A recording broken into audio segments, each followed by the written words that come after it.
cognitive load and timings I was talking around, and the cognitive load and cognitive dissonance that comes from PowerPoint presentations when somebody talks about something that doesn't actually relate to what's being shown on the image, or the words that they're talking don't tie in with the words that are on the screen. So that's cognitive dissonance, which creates cognitive load for our learners.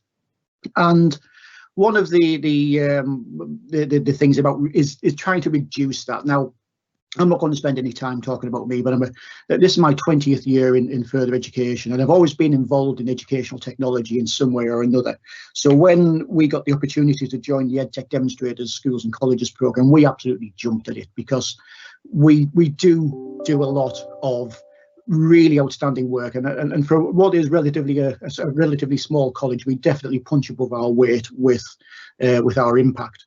And as it shows there, we've got around about 1,300 full-time students, around about 400 or 500 apprentices, around about 300, 400 AHE students, and then around about the same professional courses, plus lots of part-time courses. So we've got around about 5,000 students at our college, but around about 40% of those students travel for up to an hour into college and then up to an hour away from college every day, because they live in North Yorkshire. And we've got some people in the rural areas over in the Dales, and you know, they're in areas where they're still on dial-up internet in some instances, and so they have really poor interactivity with the internet on some occasions. But we quickly realised that it was unfeasible to be bringing students in from these very remote areas for what in effect could be a half-hour lesson, or a half-day session if they're an apprentice, for instance. So we decided that what we would do is we'd look at some remote and distance learning. Now, we piloted it with a group of 34 journalism apprentices who were actually all over the country. We have the contract for one of the journalism schools, and we deliver that to what is now 60 apprentices. So on a Friday morning, they would all connect up to Google Classroom, and then they would have a meeting with a teacher in the morning to talk around journalism skills, and then on the afternoon they would meet up again and have a lesson on shorthand, delivered by a shorthand teacher with a camera. They would show their work and present all of that. So that worked really well, and that started, as I say, around about 4 years ago. And then 3 years ago, we started rolling it out to more and more of our apprentices and more of our full-time courses, so that we had a bit of a blended approach to our learning. And what we thought was we needed to get some generation of ideas. We needed to engage students so that they were absolutely involved in the learning and making sure that they were getting the most out of that. So the way that we managed that was by making sure that we got some learners who were really early adopters, and we trained up those learners to be able to help other learners with them getting engaged with the learning also. So that meant that the members of staff who were delivering weren't always needed to be those that were delivering the assistance and support. We had a number of learners in each classroom, in each class, who would support others when they had issues with the sound, like I had this morning, or with the video, or with getting onto Google Classroom, and the like. And that's worked really well. So we have a number of digital ambassadors across the college, and we're expanding that this year to more support and the like. But what we really wanted to do was start to build a community, and that's what we're seeing some of the primary schools doing now as part of the Edtech Demonstrators program. We're seeing a lot of the primaries are really good at building a community and getting students engaged. So they're doing lots and lots of fun things. They're doing lots of activities that are getting the people involved in and engaged and talking and communicating. And that's before they even start delivering anything as part of the curriculum, because you're not going to get the students to engage if they're not going to enjoy it. You know, they've got Facebook, they've got Instagram, they've got Twitter, they've got TikTok, and all those other things that are pulling on their time and pulling on their interest. So if you are delivering to a class that's being taught remotely because they're self-isolating, or you've got some students who are self-isolating as part of a mixed group, then you are going to be up against all of those other things. And it's far too easy for them to say, oh, my internet's broken, so therefore I couldn't connect. So we we use lots of competitions, we use lots of scoreboards to get engagement in the first place, and that allows us to build a community. We then use lots of tools and forms, such as Kahoot and quizzes, to test and measure the progress. And then we've got actual real data that's measured the learning that's taken place during those sessions. We also do that as part of our attendance tracking to make sure that students are actually taking part in the remote sessions that we're delivering, and some asynchronous sessions. That's to make sure that they are actually engaging in the learning. So lots of tools, lots of very small, low risk assessments that engage the students and make sure that they're actually involved. But then when we are planning to deliver online, we make it really, really clear what our objectives and our timings are. Because, you know, I just heard Ty talking in the introduction there about the need to chunk things so much more than you would in a session when you're delivering it in the classroom.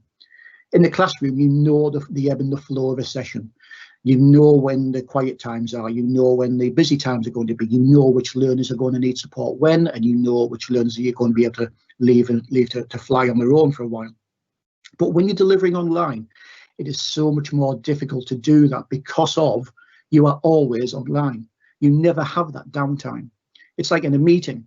In a meeting, you know when you're going to be the focus, you know when you're going to have to deliver something to the chair or the rest of the meeting group.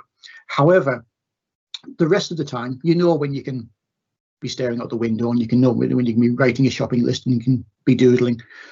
But you can't do that online. Online, you are always on. And that is part of this cognitive load. That is why it's so tiring. Now, I read some research a while ago that said that 1 second online is similar to 3 to 6 seconds in real life. So if there's a silence of 1 second online, it feels like it's a lifetime. In the real world, it's 6 seconds, 3 to 6 seconds, you'd allow that silence to go. But when you're online, you feel like you have to fill it. You feel like you have to be doing something in that time. And I'll be talking about attention spans in a second too. So really, really clear about your objectives. Chunk those objectives down into individual goals. So in a normal hour and 15, hour and 20 session, hour and 45, whatever you run in your schools or college, you might have 3 or 4 objectives that you want to hit during that session. You really do have to break it down now so that you, instead of 3 or 4, you're going to have maybe 6 or 7. And each one of those is a very small 10-minute activity or 10-minute goal or a 15-minute goal. And then when you are delivering that to the students, this is what I want you to do. Be very prescriptive around how you want them to do it. If you give them too many choices, they get option paralysis and they'll just sit there and they can't decide which is the best way to do it. But if you say, I want to do it, I want you to do it this way, I want you to do it that way, and those are the only 2 ways that I want you to do it, then it takes away that choice from them and takes away that extra cognitive load that we're having to think about. The next is around timings. Anything that you would do in the real world will take almost twice as long in the online world. And that's because in a classroom, the students have got their peers around them, they've got the teacher next to them, they've got their normal workflow that they're used to working in. So they have a steady rhythm and flow of the session, like I was saying earlier. However, in the online world, they've got those other distractions. They don't have you there to give them a prod and say, come on, keep on moving. They don't have the person sat next to them that they can have a look over and see how much progress they're making so they can measure their own progress against them. So you have to be very specific about the timings too. So lots and lots of very short objectives, very small, challenging objectives, very, very prescriptive ways about how you want those objectives to be achieved, and then very short timings. 10, 15, 20-minute timings. If you give a student an hour to do an activity, they'll take 1.5 hours to 2 hours, if not longer, to do that activity. So therefore, you need to chunk it down, be very prescriptive, and reduce the timings. And that brings us to keep it simple, because the more simple it is, the more engagement the students are going to have. If it's too difficult, then they're going to want more support, which takes your time away from helping the whole group. So you need to keep things as simple as possible. Now, I don't mean less challenging. What I mean is clear as possible. so that the students know what they're doing. But above all, it's got to be fun. If it's not fun, there are so many more things that are much more fun for them to be getting on with and engaging in. So therefore, make it fun, make it enjoyable, low risk, but lots of challenge. So we structure our sessions when we started to look about how our lessons were going to be structured. We thought, well, really, we're not doing anything different. And this is something that a lot of members of staff thought they had to do. They thought they had to do something different. They thought they had to do something fancy and technology-wise and be as good as some of those people that you see on YouTube who are delivering fantastic sessions. But what we said, no, you need to do exactly what you do in the lesson, but you need to think about chunking it, as we've already mentioned. So you start with your warm-up as you would normally, and you talk around the activity and you talk around engaging the students. And then linking to your previous lessons and some prior knowledge and what you've learned before, and hopefully where you'll be going, where it's going to. And then you start your delivery and your activity, and then back to your delivery, and then back to your activity, and then back to your delivery and back to your activity. And you do that around a cycle, a very short cycle, exactly what you would do in the classroom, but the focus becomes much, much shorter. And then 5, review the next steps and where you're going to take the students next. So it's no different to what you would do in a classroom. You're just chunking that little bit further. Now, I don't know if anybody's out there watching this live, but here's a question. How long is the average engaged adult attention span? Now, by adult, I mean somebody who's 18, 20, 25 plus. And engaged means they're actively listening. So they're leaning forward, they are really interested in the topic, they are probably know a little bit about it, but they want to know a little bit more. So what I need you to do is open another tab, or go on your phone and go to polev.com/Wayne G Hall. And I won't leave this open for too long, but if a few people could give me a few responses. So that's polev.com/Wayne G Hall. Remember the G, a lot of people do forget that. Okay, so we've got one person who has put something in. Let's see if we get another couple. I'm aware that a lot of people might actually be waiting to watch the recording of this rather than the live event, so I don't know how many responses I'm going to get at 12 minutes past 10 on a cloudy Saturday morning. Ah, good. There's a few more coming in now. Let's see where people are going. You can still put this in. So 7 seconds and 14 minutes. Well, if you watch a TED Talk is aimed at around 18 minutes. And if you're not watching TED Talks, then I really encourage you to watch those. They are absolutely brilliant. If you want to see presentation skills and you want to see some world-class knowledge being disseminated, TED Talks are definitely the way to go. Now, TED Talks are planned around 18 minutes. And that's because research has shown that the engaged adult attention span is 18 minutes at the most. Okay, so some will be able to manage 20, some will be around about 14, 16, but 18 minutes is the maximum time that an engaged adult can watch something for and not become disengaged. So the next thing is around this 7 seconds. I can see everybody shooting up now. There's 7 seconds. 7 seconds is how long it would take you if you are interested in a topic, but it doesn't engage you straight away. So 7 seconds is how long you will spend on a website, for instance, and having a read of it and scanning around. However, Microsoft now say that it can be as low as 1 second. They say that if you go onto a website now, you will look at that website for less than a second to decide whether there's too many words on it and you can't be bothered to read them all. The images don't fit with what you're expecting. The text doesn't appeal to you. So the research now, if you combine all of that, says that you've got 1 second to have a visual appeal. You've got 7 seconds to grab their attention. And then you've got them for up to around about 18 minutes. So 1, 7 and 18 should be what you're thinking around in your mind about that attention span. There was some research 4 years, 5 years or so ago, that said that the average teenager, and in inverted commas, of course, the average teenager, by the time they are 14, is expected to receive a Facebook update notification, a ping about Instagram, Twitter, or whatever, every 7 minutes. So every 7 minutes, they're expecting to get their phone out of their pocket and see what notification they've had, and see whether they've got a thumbs up or a thumbs down or a swipe left or a swipe right if they're old enough or whatever. So there's a lot of other challenges that we are facing. So we need to reduce that workload. So thank you very much. We've got some good spread there. So if you remember, that's 7. So the way that we plan our sessions then to reduce that cognitive load so that the students are staying on task is we have very, very short sessions with the staff being involved.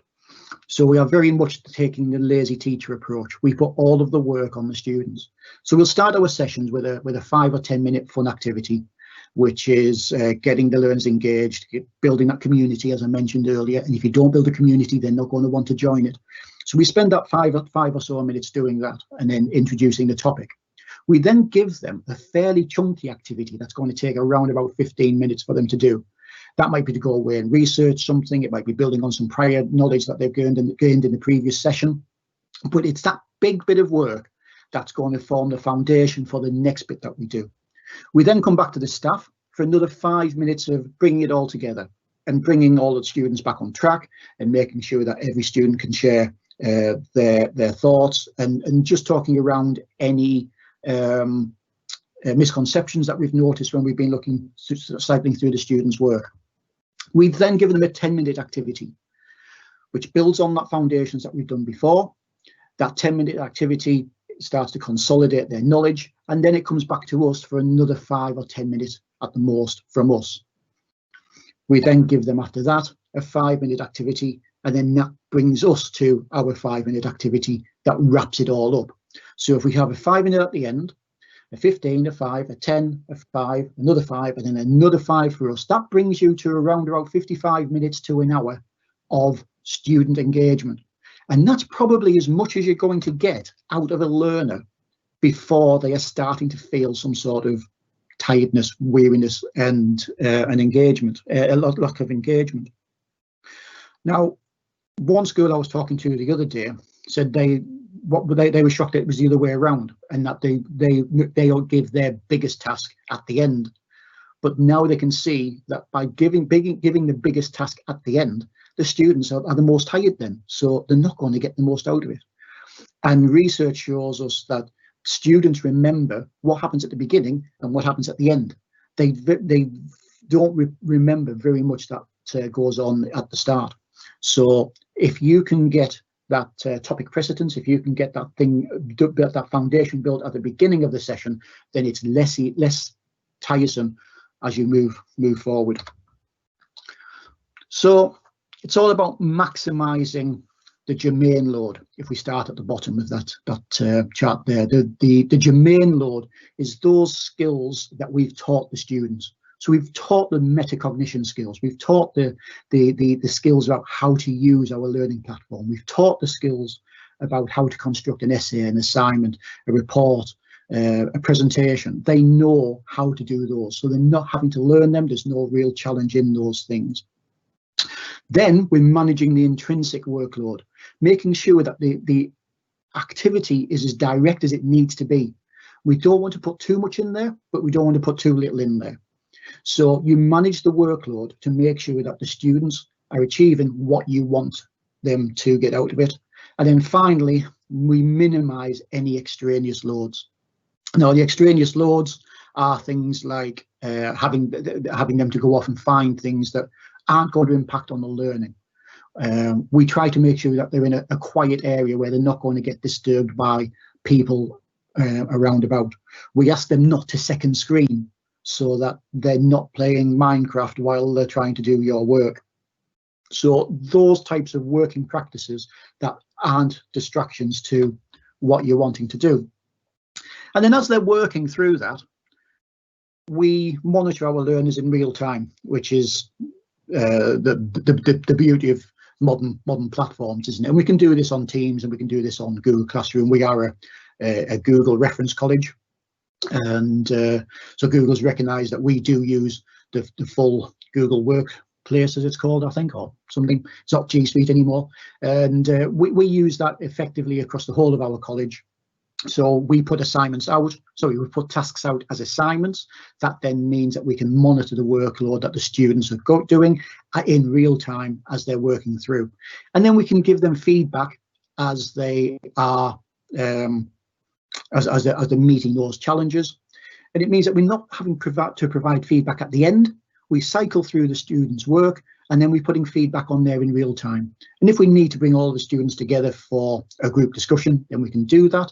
But during that 15-minute or that 10-minute activity, they're quietly working on their own with the cameras on or off. We allow them to turn the cameras off when they're working. We have the cameras on when they're not working.